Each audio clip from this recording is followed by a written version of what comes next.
Greetings, and welcome to Vaygrim's Chance. It is a happy Friday here. In the observatory, I've been working on various things. Let's see. I have a tank of liquid oxygen, a drum that has some in it. And I'm not supposed to, because I haven't made a rotary condensator. Basically, a rotary condensator, we went over this last episode, is a thing that turns liquid to gas or gas to liquid. It requires power, I think a fair amount of power, and a machine capable of converting gases into fluids and vice versa. Boom. It's not expensive to make, I don't think. No, it's a tank, some glass, energy tablet, a gas tank, and a portable tank. I do think that it actually requires RF, which means wherever we have it, we're going to have to run power lines to it or put a dimensional transceiver there, etc., etc. Well, there is another option, and it was actually brought to my attention by a gentleman by the name of Belgabor, who pointed out in a really good comment that we have pressure pipes in the pack. And with pressure pipes, we don't actually have to use a rotary condensator if we don't want to. So I thought this would be a really good time to explore it. With pressure pipes, the mod, it is basically a modular tank. Now, that is a tank for liquids or gases that can be transformed into liquid states via mechanism. So, you have let me see if I can find it here, controller. That's the master block on the tank, if I understand it correctly. You actually have a tank block. Each one of these adds 32 buckets of fluid storage. So that's pretty good. Normally, one block tanks like this are either 8 or 16. Some are 32. I think steel tanks from Railcraft are 32. But anyway, this also adds a whole bunch of other neat things. Tank fluid outlet, powered tank fluid outlet, which means it'll actually push the liquid. Tank fluid inlet intake, pressurized outlet. I'm figuring out the pressure system. It has pressure outlets and pressure intakes. I'm not sure I know what that means, because I don't know how that's different from powered, but we'll figure it out. Tank interface. I'm still figuring that one out. I don't know what it does. The fluid filter, I get that's very, very simple. You can filter specifically what fluids are coming into what tank. There are a piping system that you can use this with, high pressure pipes, and high pressure pipes actually have high pressure pipe sensors and all this stuff. High pressure pipes can move basically an infinite amount of liquid. They can move as much liquid as you need them to as fast as possible. That's why they're high pressure pipes. They do not require power, but they do require redstone signals at some points. High pressure pump. There's high pressure output, high pressure input, etc., etc. I'm not sure if a pump, because this is a fluid drain, and this is a sluice. Fluid drain, I believe, any fluid that runs into it gets drained into the piping system. So basically like a sewer. And a sluice, if I understand correctly, I think is either outputting like a BC floodgate or I'm not sure. So there's a lot that I'm still kind of figuring out about the mod, but I do have some basics down. So right here, we have a tank controller. We have a tank gas intake and a fluid outlet, right? I've even made some really nice elite pressure tubes. These are really simple. Basically, this is mechanisms gas pipes. And you just get 2 steel ingots and some glass, and that gives you the basic versions. Then you put that around an enriched alloy, 8 of them, and you get 8 advanced pipes, higher pressure, higher pump rate. You put the 8 of those around a reinforced alloy, and you get elite pressure pipes, higher pump rate, higher capacity, stuff like that. So yeah, I made some of those. And what I've done, I actually repositioned this slightly so I could run these pipes through the floor a little bit easier. This is oxygen over on the side, and this is hydrogen. What's this? Yes, I actually decided, since I have hydrogen and it uses hydrogen, makes a really great hissing noise. We actually have the mechanism volumes turned down. I have to remember now. Go all the way down to the M's mechanism. Is it Y? You have to do Shift Y to change, and then there's heating mode. I don't know what heat mode does. I think that'll turn like sand to glass maybe, or it'll turn cobblestone to, oh, cobblestone to smooth. I'm curious. Hang on a sec. Let's just get 10 of those. I'm curious. I want to see what this does. If I put this down.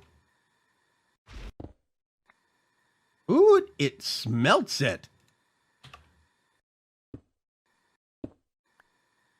That's weird. It just like super smelts it. Okay. So what happens if I put this back? Let's get an sand block, please. 1 sand, por favor.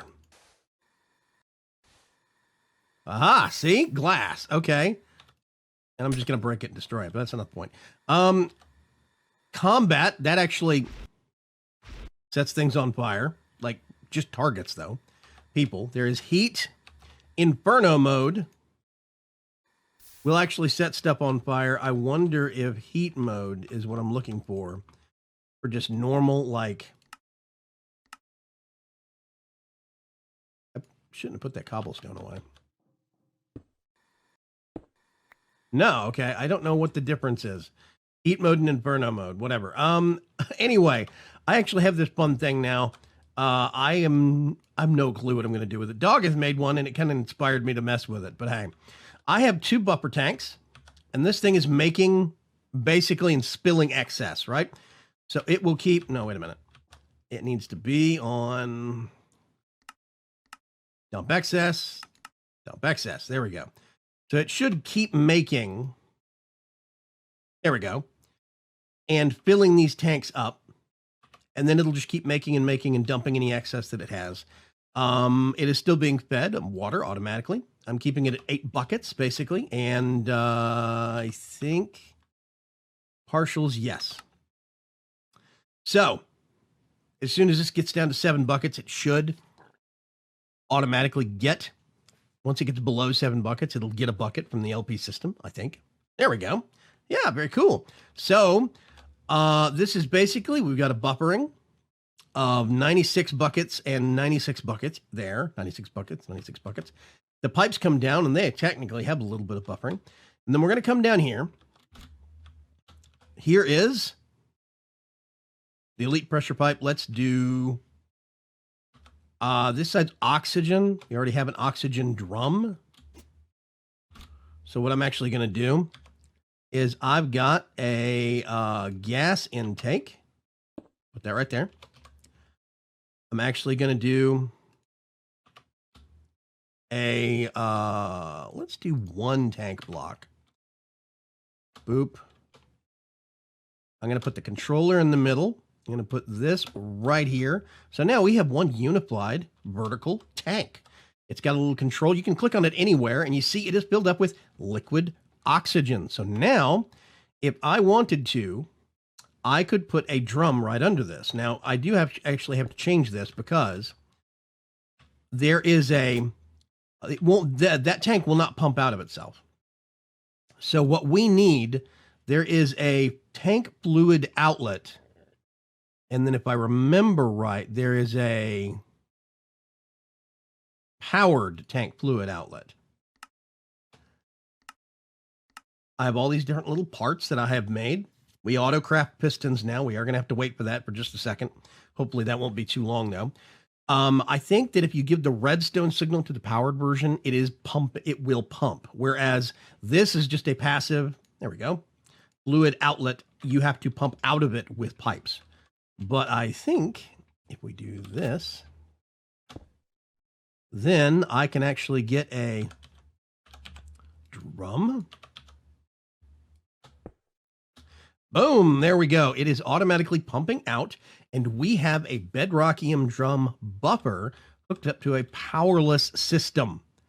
We don't have to worry about this. We can fit it vertically. We could fit it in an L shape or a T shape or whatever we want to.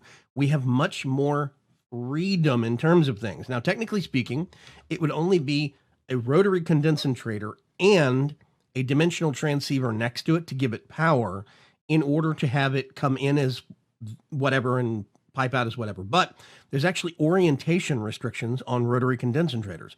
If I remember right, stuff has to go in on the sides, and it's side specific on orientation.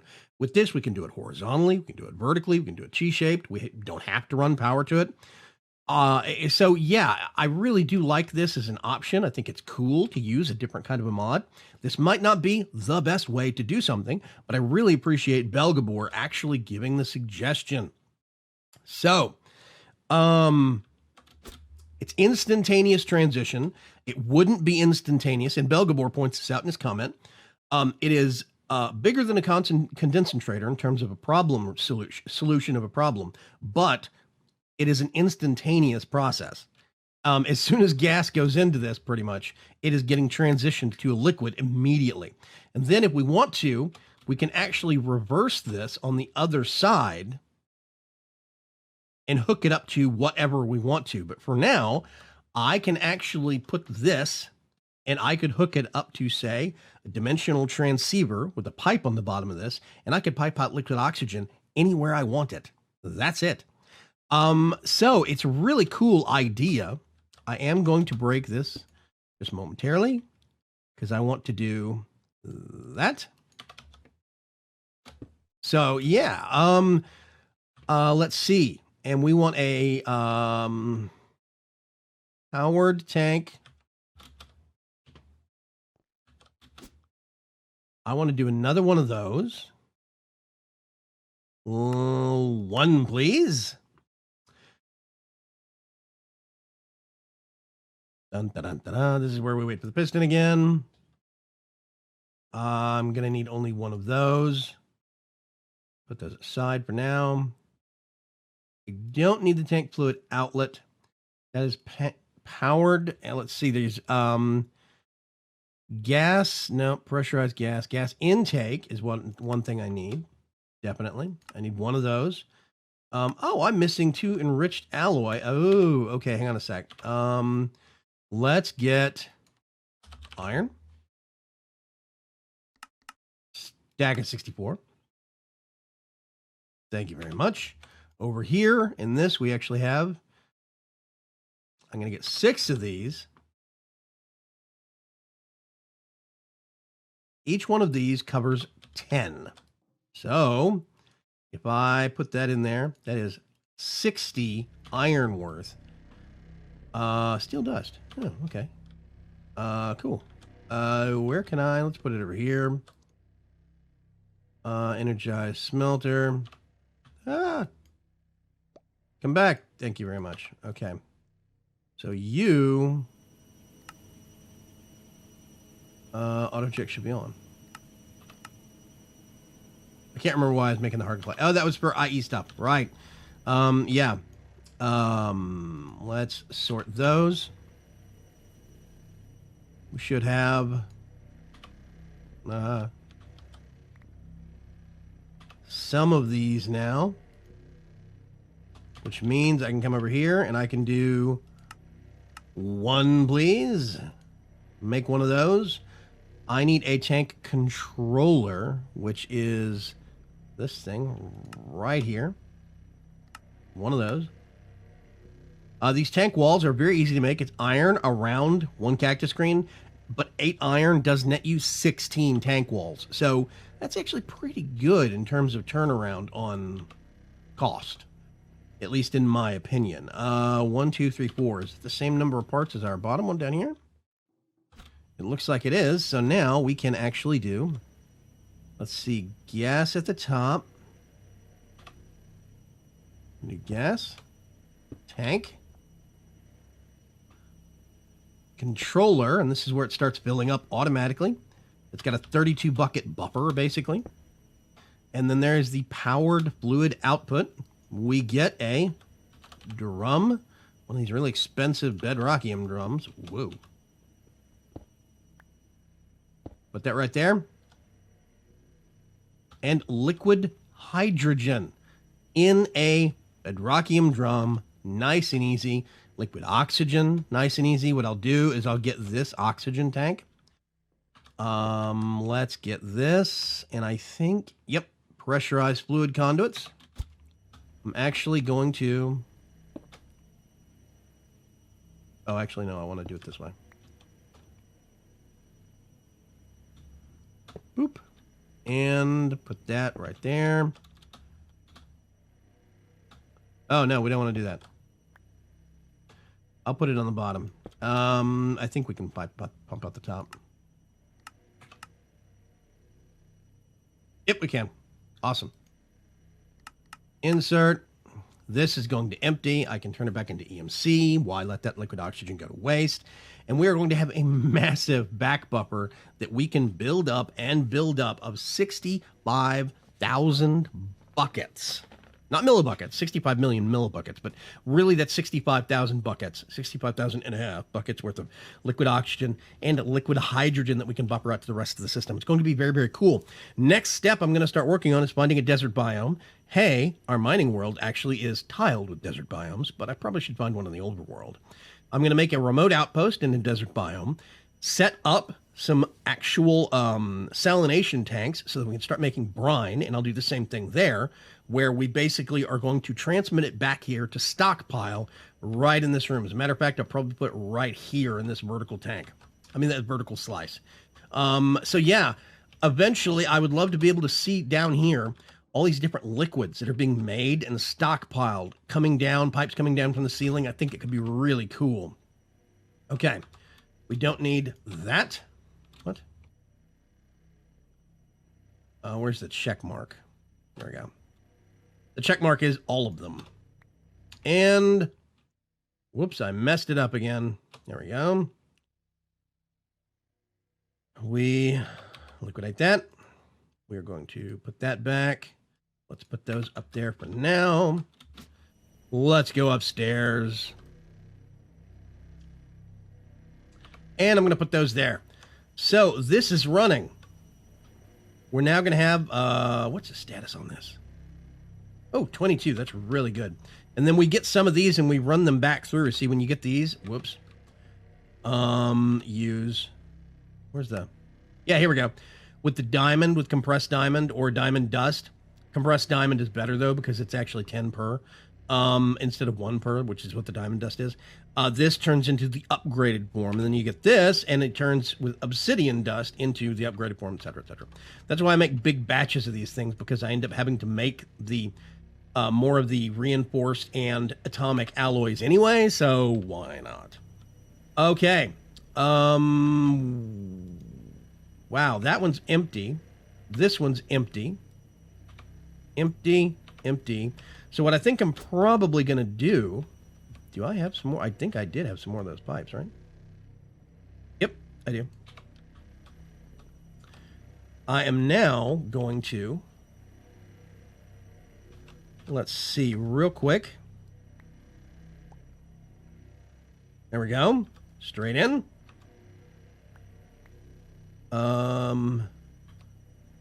Let's see, one of these.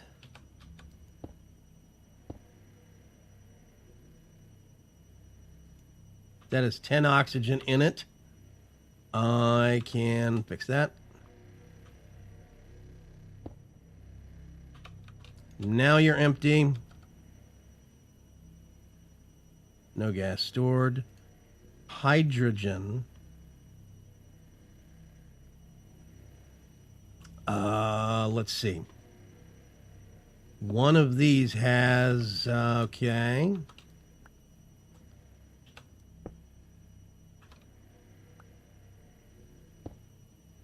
Now you're empty. Now you're empty.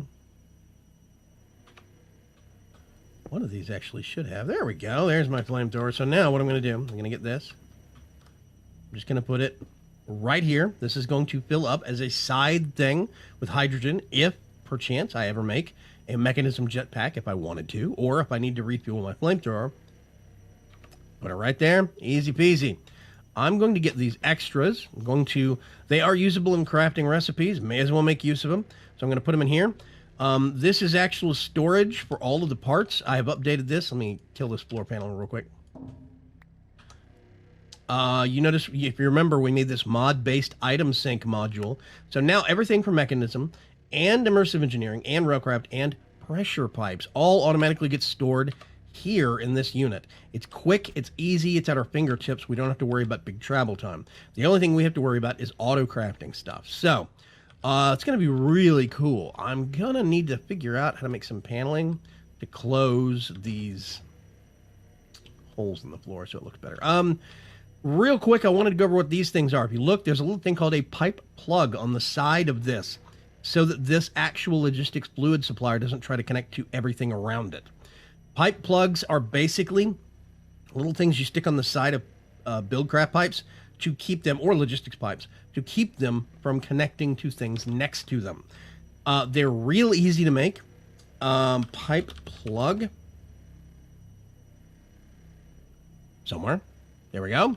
And basically you make something called a cobblestone structure pipe. It's cobblestone, 2 cobblestone, with 1 gravel in the middle. And you get 8 of those, which is really, really good. They're 2 EMC each.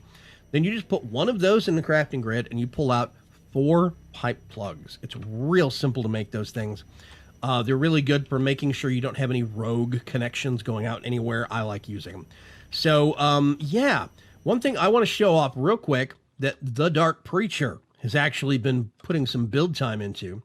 There's another project going up at Spawn, but I'm quite sure, by Ferg, but I'm quite sure, I'm not sure if he's going to show it off. Or actually, you know what? I'm going to wait. There's a project going up by Dark Preacher on at Spawn that is basically a fuel station. It's a fluid station. It's like a pumping station. He designed it like a gas station and everything. It looks really slick. He did a really good job, and it is basically liquids on demand. You bring your own drum or bucket or whatever. And he's got all the different pumps, all the different liquids, and he is producing everything. It's really slick. I really do like it. So on Monday's episode, I think we can go take a visit down to the trade depot to make sure everything's cool. I know that Ferg has been working on an idea also that he's been kicking around, but I'm not sure where it is yet. So yeah, I'm going to wait. I don't want to spoil Ferg's plans. I'm going to wait. We'll go on Monday. We'll see the changes going on to the trade depot. I'll let these guys know I'm going to go down there. It's going to be awesome. Thank you very much for joining me. Again, I really want to thank all the suggestions you guys give. This is not just to Belgabor, even though Belgabor always gives good advice. This is to everybody. I am not a pro at this game. I'm not a know-it-all. A lot of times I'm learning this stuff just like you are. I might just be slightly ahead because you don't know about a mod yet. That's it. That's all. I am no super genius, so I really do appreciate suggestions, comments, feedback. Just, try to keep it constructive. Try to keep it nice and friendly in the way that you phrase it. But otherwise, please keep it coming. Keep the interaction coming. Also, I would like to comment that I finally have my YouTube Gaming sponsorship button. So if you actually go over to YouTube Gaming and you look at my banner in the lower right-hand corner, if you go to gaming.youtube.com/VaygrimsChance, that'll take you to my page. In the right-hand corner, just under my banner, there's a little $sign and it says sponsor. What that is for, I don't know what countries it's available in, but you might go at least check it out and see. You can even see this option if you're looking at it on the YouTube Gaming mobile app on your mobile device. Mobile device. I sound so old when I say that. Smartphone. Basically, what this is, it's kind of the same lines, along the same lines as Twitch subscriptions. It is $3.99 a month, and I get pretty much, not all, but nearly all, a big chunk of that actual money to help me run the channel, to help me support and keep doing this as a full-time job, as a daily thing, which is what I really love doing, bringing all of this entertainment to you folks out there, my viewers. So it is $3.99 a month. When I do live streams and stuff like that, I can actually do live stream events that are sponsor only, in that I can restrict chat to be sponsors only and everybody else can't talk. I can do sponsor only events in that way. It could be really, really cool. There's a lot of things that I could actually do with this that's going to help me in the long run. So consider going over there to gaming.youtube.com/VaygrimsChance and consider hitting that little sponsor button, throwing me $4 a month. Really would help maintain, help with software, help with upgrades, better hardware, the whole 9 yards. Helps me just pay the bills. So I'd appreciate it if you at least go give it a look-see. Thank you very much. Have a great Friday. Have a great weekend. Bye-bye.